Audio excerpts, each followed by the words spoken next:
اور اس کی قیمت ہمیں بہرحال ادا کرنی پڑ رہی ہے۔ اور وزیر اعظم عمران خان کا UN جنرل اسمبلی میں جو نہیں جا رہے، اس میں بھی ایک ریزن موجود ہے کہ وہاں پہ ماحول کافی کشیدہ ہے اس وقت۔ واشنگٹن اور اسلام آباد کے درمیان ملاقاتیں نہیں ہو رہی، اور ابھی تک جو کمیونیکیشن گیپ موجود ہے، نچلے لیول پر بات چیت ہوتی رہتی ہے، لیکن ٹاپ لیول پہ ابھی تک براہ راست کوئی رابطہ نہیں ہوا۔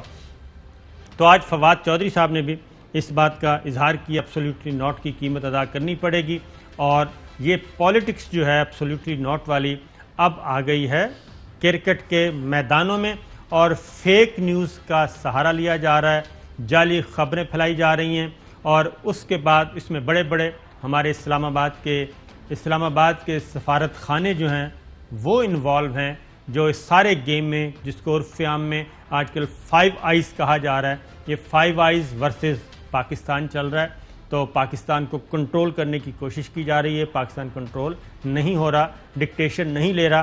اسی پہ باتیں کریں گے آج۔ چوہدری صاحب، سلسلہ شروع، فواد چوہدری صاحب کا ذرا شارٹ سنوائے جی، جعلی خبریں اور کیا پھیلا رہے ہیں؟ منسٹر صاحب کو یا میں یا پھر ہم دونوں ڈیٹیل سے آپ کو آگاہ کریں گے کہ ہائبرڈ وار کی جو بات ہم کرتے ہیں یا جو فیک نیوز کے اوپر جو ہم بات کرتے ہیں، کس طرح سے یہ معاملات آپس میں جڑے ہوئے ہیں۔ فیک ای میلز کریٹ ہوتی ہیں، فیک تھریٹس کریٹ ہوتے ہیں، اور پھر کتنا بڑا ان کا ایک آؤٹ کم جو ہے وہ آتے ہیں۔ یہ ساری تفصیلات چارٹس کے ساتھ، لنکس کے ساتھ اگر جو ہے وہ ہم کریں گے۔ ہمارا خالی پی ٹی وی کا تقریباً 20-25 کروڑ روپے کا جو ہے وہ نقصان ہو گیا ہے۔ اگر آپ ایبسلیوٹلی ناٹ کہیں گے تو پھر اس کی قیمت ہے وہ آپ کو ادا کرنی پڑتی۔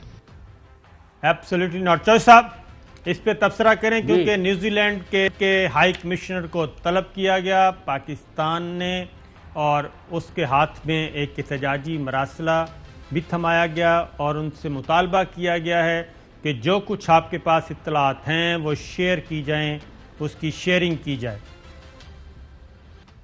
نہیں، وہ شیئرنگ کریں یا نہ کریں، انہوں نے جو پاکستان کا نقصان کرنا تھا، جو کھیتی کرائی تھی پچھلے 10-15 سال سے، اس کے اوپر انہوں نے پانی پھیرا ہے۔ لیکن ہم جو ہے نا، زندگی اتنی غنیمت نہیں ہے اسلم جس کے لیے ایز اے کم ظرف کی ہر بات گوارا کر لیں۔ We have to draw line somewhere. تو اس طرح تو نہیں ہوگا، تو انشاءاللہ تعالیٰ کوئی مرنے نہیں لگے ہم ان حرکتوں سے، اور کرکٹ بھی ہم کھیلیں گے، اور پاکستان جو ہے اپنا کردار علاقے میں بھی اور دنیا میں ادا کرے گا، اور اپنے عقیدے اور نظریے سے بھی انحراف کی کوئی توقع نہ کرے۔ بالکل چوہدری صاحب، اب ذرا یہ جس کی طرف اشارہ کیا، جعلی خبریں، جعلی تھریٹ پھیلائے گئے، اور اس میں اسلام آباد میں ایک غیر ملکی سفارت خانہ بھی ملوث نکلا، اور کافی چیزیں دکھائی جائیں گی۔ جو فواد چودھری نے کہا ہے کہ وزیر داخلہ پریس کانفرنس کریں گے اور ان کے ساتھ وہ بھی ہوں گے، اس میں باقاعدہ ٹریل دکھائی جائے گی کہ یہ سارا انیشیٹ کیسے ہوا۔ تو صورتحال یہ چوہدری صاحب، 21 اگست کو یہ جو سپاٹ فکسنگ ہوئی ہے، اور یہ یعنی آج سے 1 مہینہ پہلے، جی آج سے 1 مہینہ پہلے، بہت اچھی بات کی ہے، آپ کی یادداشت بہت اچھی ہے چوہدری صاحب۔ ٹھیک 21 اگست کو 1 مہینہ پہلے TSC سنڈے گارجین، یہاں پہ ایک صحافی ہیں جی، کرسچن ٹورنر کہہ رہا ہوں، ابھینندن مشرا جی، یہ ہیں، انہوں نے ایک رپورٹ شائع کی، اور اس میں بتایا کہ نیوزی لینڈ کرکٹ ٹیم میں face terror attack in Pakistan. یہ 21 اگست کو بتا رہے ہیں ابھینندن مشرا۔ تو یہ سارا پلان انہوں نے بتا دیا۔ پھر انہوں نے یہ بھی کہا کہ یہ فارمر طالبان جو ہیں کمانڈر احسان اللہ احسان، اور انہوں نے یہ سارا پریپیئر کیا ہے کہ نیوزی لینڈ کے کھلاڑیوں پہ اٹیک کیا جائے گا۔ یہ 21 اگست کو خبر چھپی، اور اس کے بعد جب نیوزی لینڈ کی ٹیم آتی ہے چوہدری صاحب، تو نیوزی لینڈ کی ٹیم آئی، سیکورٹی کا جائزہ لیا گیا، سیکورٹی ٹیم آتی ہے، جو SOPs ہوتے ہیں وہ سارے فلفل کیے گئے، اور آپ کو معلوم ہے کہ کرکٹ گراؤنڈ میں، اسٹیڈیم میں انتظار کیا جا رہا ہے پنڈی میں، اور کھلاڑی نہیں آ رہے، اور کسی کو علم بھی نہیں ہے۔ جب ہوٹل میں انتظامیہ سے رابطہ کیا گیا، نیوزی لینڈ کی کرکٹ ٹیم کے انتظامیہ سے، وہ بھی ناواقف تھے، ان کے علم میں بھی کچھ نہیں تھا. ان کو صرف یہ کہا تھا کہ یہ پیغام ملا تھا کہ ابھی آپ نے ہوٹل نہیں چھوڑنا، یہ پہلا پیغام ان کو ملا.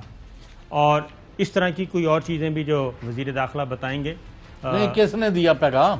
یہ ابھی میرا خیال ہے اس پہ رہنے دیں، کیونکہ اس میں 5 آئیز کا آگے جا کے تذکرہ کریں گے نا، کہ 5 آئیز ایک صابر شاکر صاحب جی آپ بتائیں یہ کس قسم کی تھریٹ الرٹ ہے جو 1 مہینہ پہلے پاکستان کے دشمن ملک کا ایک باشندہ برطانیہ کی اخبار میں، اس میں آپ نے نوٹ کیا کہ گارڈین میں 1-2 اور سٹوریز بھی چھپی ہیں جی ہاں جو پاکستان کی فوج پر حملے اور پاکستان کی حکومت پر حملے شامل تھے، جس میں اف یو ریکال اسی عرصے میں بالکل وہ بھی اور یہ اور وہاں جو ہمارے وہاں نہیں ہے وہ ہیٹ اور وہ یعنی پہن کے وہ کوٹی اور ایک مفلر وغیرہ تو نکل رہے ایک جگہ سے، وہ کہتے ہیں گاڑی سے میں بیٹھ کے صرف 2-4 بندوں کے بات کر کے تو چکر لگا کے واپس پھر گھر آ جاتے ہیں اور کوئی کام نہیں ہوتا، صرف ان کو یعنی پریس ٹاک کرنی ہوتی ہے. تو ان کا بھی ہے کہ انہوں نے بھی بڑا فیڈے کی تھی بڑی. اور وہ آپ کا جو نمونہ تھا آج وہ اس کی آپ کو ملی ہے تصویر، وہ یمن میں بیٹھا بینک میں اکاؤنٹ کھلوا رہا ہے، جی ہاں وہ جو سیکورٹی ایکسپرٹ بنا ہوا تھا. یہ پاکستان پر انہوں نے بڑا وار کیا ہے، لیکن خوش قسمتی یہ ہے کہ اس کی سر پیر کوئی نہیں، یعنی کسی پر کوئی حملہ نہیں ہو رہا. اس کی وجہ اس کی وجہ یہ ہے کہ یہی تو ہے کہ کھلاڑیوں کو کہا گیا، ٹیم کو کہا گیا کہ آپ نے ہوٹل نہیں چھوڑنا. وہاں ٹیم انتظار کر رہی ہے، تماشائیوں سے اسٹیڈیم بھر گیا ہے، اور لیکن کسی کو کوئی پتہ نہیں تھا. وہ یہ کہ اس کے بعد یہیں سے اسلام آباد میں بیٹھے ایک سفارت خانے سے کہا گیا کہ پہلی خبر انہوں نے دی ہے. یہ خبر ARY پہ ہم نے بریک کی کہ یہ جو کھیل تماشا یہ چل رہا ہے، اس میں 5 آئیز کا ایک بنا ہے، سیکورٹی الائنس بنا ہے، security and information based alliance ہے. اس میں امریکہ، کینیڈا، آسٹریلیا، نیوزی لینڈ اور برطانیہ یہ ہیں. اور آسٹریلیا آج کل بہت بڑھ کر وہ اینٹی چائنا جو بلاک ہے اس میں ہے. پھر کوارڈ ایک بنا ہوا ہے، اس میں بھی آسٹریلیا اور انڈیا، جاپان اور امریکہ شامل ہے. پھر ایک انڈو پیسیفک ڈیفنس پارٹنرشپ اسی 5 آئیز میں سے 3 ملکوں کا بنا ہے، اس میں آسٹریلیا، امریکہ اور برطانیہ. تو یہ گیم چل رہی ہے، اور بنیادی مقصد جو پلان ان کا کہ پاکستان کو ہائی سیکورٹی رسک زون میں ڈال دیا جائے اور اس کے بعد یہاں پہ بندشیں لگائی جائیں، جیسا کہ نیوزی لینڈ والا کام کیا گیا. جب یہ نہیں تو اس پر صابر شاکر صاحب قطع کلامی معاف. اس کے بعد ان کی حالت یہ ہے 15 اگست کے جو واقعات ہوئے افغانستان میں، تو معاف کرنا وہاں کے ان کے بندے جو بچری ہونے والی تھی سب کی، ان کو کس نے بچایا؟ ہزاروں کی تعداد میں. اس وقت کس نے سیکورٹی بارڈر ٹھیک کھولے؟ تھی. کس نے ہوائی جہاز دیے؟ بالکل اس وقت سیکورٹی ٹھیک تھی، اور اس وقت یہ سارے کے سارے ملک جو شکست خوردہ ہیں اور جن کو کوئی سنبھالنے والا نہیں. امریکن جرنلسٹ بھی بتا چکے ہیں کہ تمام حکمران جو ہیں عالمی، انہوں نے رسپانس نہیں کیا. سب سے پہلا اور سب سے کیا کہنا چاہیے پرفیکٹ رسپانس اور عملی اقدامات پاکستان کی طرف سے کیے گئے، اور وزیر اعظم عمران خان اور یہاں کی عسکری قیادت نے وہاں سے لوگوں کو نکالا، جس میں خواتین کی فٹ بال کی ٹیم بھی تھی. اور یہ کل تک تو چوہے صاحب پاکستان سے کے راستے سے محفوظ ترین ملک سمجھتے ہوئے یہاں سے ہو کے ابھی ان کے بندے پھنسے ہوئے ہیں، ابھی بھی پھنسے ہوئے ہیں، اور میرا خیال ہے کہ اور ادھر بھی آ رہے ہیں، اور ہم ادھر اس میں جانا نہیں چاہتے. اور سن لیں، ہاں جی. ہم نے تو ابھی تک کچھ نہیں کیا. کیوں؟ ہم تو we want peace within and without. لیکن آپ نے دیکھا کہ ان کا بڑا الائی جو ہے فرانس، اس نے انہوں نے جو گند مچایا ہوا ہے دنیا میں، اس کے خلاف احتجاج فرانس نے امریکہ اور برطانیہ دونوں جگہ سے اپنا سفیر اپنے واپس منگوا لیے. وہ آگے اس طرف آ رہے ہیں، کی حالت وہ اس طرف آ رہے ہیں، آپس میں دست و گریباں ہیں. اس طرف بھی آتے ہیں کہ یہ اب ڈالروں پہ ان کی لڑائی شروع ہو گئی، آپس میں گتھم گتھا ہیں. سفیر بلائے جا رہے ہیں جو ملک چند عرصہ پہلے افغانستان میں شکست دینے کے لیے آئے تھے اور یہ میلہ لوٹنے آئے تھے، وہ سارے کے سارے ممالک اب آپس میں دست و گریباں ہیں اور آپ دوزوں پہ لڑ رہے ہیں اور 50-100 ارب ڈالر پہ لڑ رہے ہیں. ان کی لڑائیاں شروع ہیں. تو چوہے صاحب جب یہ ان کے شہزادہ اور شہزادی شریف نے بھی 5ویں فلور تے قیام کیتا ہے کہ نہیں؟ نہیں، ان کا 6ٹھے فلور پہ تھا. کابل کے سرینا کے 6ٹھے فلور پہ ان کا قیام تھا، کیونکہ 5واں فلور افواج پاکستان کے لیے مختص تھا اور اس کے لیے. اچھا جی چوہے صاحب، یہ جو ہمارے، میں سفارتکاروں کو یہ ضرور کہوں گا کہ خاص طور پہ یہ 2-3 سفارت خانے ہی ہیں جو شلوار قمیض پہن لیتے ہیں، خواتین بھی ان کے مرد بھی، اور شلوار قمیض پہن کے اپنے آپ کو امیج بلڈنگ کے لیے نکلتے ہیں کہ ہم پاکستانیوں سے بہت پیار کرتے ہیں، پاکستان سے بہت پیار کرتے ہیں. کبھی وہ جھاڑو دینا شروع کر دیتے ہیں اور کبھی کچرا اٹھانا شروع کر دیتے ہیں.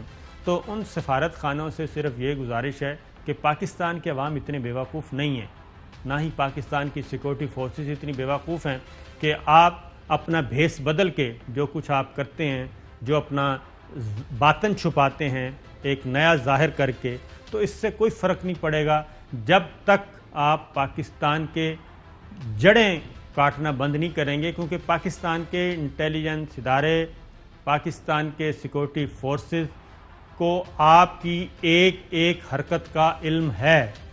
اسی لیے الحمدللہ پاکستان اور پاکستان کے ادارے اب تک کلبھوشن کو بھی ڈیفیوز کر چکے ہیں، MI6 کو بھی، CIA کو بھی، خواہ وہ KPK میں تھا پلان آپ کا، خواہ وہ بلوچستان میں تھا، خواہ وہ کراچی میں تھا.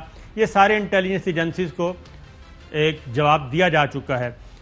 آگے چوہے صاحب، یہ جب خبر چپی اور ایک سفارت خانے کا نام آیا، برطانوی سفارت خانے کا، تو سب سے پہلے تردید آئی برطانوی ہائی کمشنر کی طرف سے، اور انہوں نے کہا کہ یہ جو اسپیکولیشن چل رہی ہیں، برٹش ہائی کمیشن انوالو ہے، تو اس میں ہمارا کوئی تعلق نہیں ہے، اور اس میں یہ ڈیسیشن جو ہے وہ نیوزی لینڈ نے لیا ہے، انڈیپینڈنٹلی لیا ہے. لیکن ہوا کیا، یہ ظاہر ہے یہ بات غلط تھی. نیوزی لینڈ نے یہ ڈیسیشن نہیں لیا تھا. نیوزی لینڈ کو بائی فورس یہ کہا گیا تھا کہ یہ آپ نے کرنا ہے. کیوں کرنا ہے وہ بھی آپ کو بتا دیں گے، وہ ایک آگے فردر. اس کے بعد چوہے صاحب، نیوزی لینڈ کا اخبار ہے اور نیوزی لینڈ کا ہیرلڈ میں سارا بھانڈا پھوڑ دیا گیا. انہوں نے کہا جی کہ یہ تو 5 آئیز نے کام کیا ہے. آکلینڈ میں یہ خبر چھپی. انہوں نے کہا کہ یہ تو 5 آئیز کا کام ہے، اور 5 آئیز نے اس فورم سے ایک انٹیلیجنس شیئر کی گئی تھی، ایک انفارمیشن شیئرنگ ہوئی تھی، اور اس کی بنیاد پہ نیوزی لینڈ نے یہ فیصلہ کیا ہے. وزیر اعظم عمران خان نے دوشنبہ سے نیوزی لینڈ کی پریمیئر سے بات کی، لیکن انہوں نے بھی معذوری کا اظہار کیا، کیونکہ ان کو بھی بتا دیا گیا تھا کہ یہ آپ نے کرنا ہی کرنا ہے. پھر چوہے صاحب بات آگے تھوڑی سی آگے نکلی، اور وہ یہ نکلی کہ برطانیہ کو کیا تکلیف ہے پاکستان سے. جو اگلی بات تھی کہ آخر کیا وجہ ہے کہ برطانیہ کام کیا اور اس کے بعد آسٹریلیا نے بھی یہ کام کرنا ہے. اس میں جو بات پتہ چلی وہ یہ تھی کہ جی پاکستان اور ارجنٹائن. اہم ترین خبریں اب ایک کلک کی دوری پر. آپ کے پسندیدہ ٹاک شوز ہوں یا اہم ملکی یا غیر ملکی شخصیات کی نیوز کانفرنسز، ہر لمحہ باخبر رہنے کے لیے سبسکرائب کریں ہمارا YouTube چینل. موسم کی صورتحال ہو یا کھیل کے میدان سے خبریں، اپنے موبائل فون سے ملکی اور بین الاقوامی اہم خبروں تک رسائی کے لیے ڈاؤن لوڈ کیجیے موبائل ایپ. باوثوق ذرائع سے مصدقہ خبروں، تجزیوں اور تبصروں سے مستفید ہونے کے لیے وزٹ کیجیے پاکستان کی سب سے بڑی نیوز ویب سائٹ www.arYnews.tv. ان سب کے علاوہ پاکستان کا سب سے بڑا فیس بک پیج ہو، سب سے بڑا نیوز انسٹاگرام اکاؤنٹ یا پھر ٹویٹر، ARY نیوز پہنچا رہا ہے خبریں سب سے پہلے آپ تک، تاکہ آپ رہیں ہر لمحہ باخبر.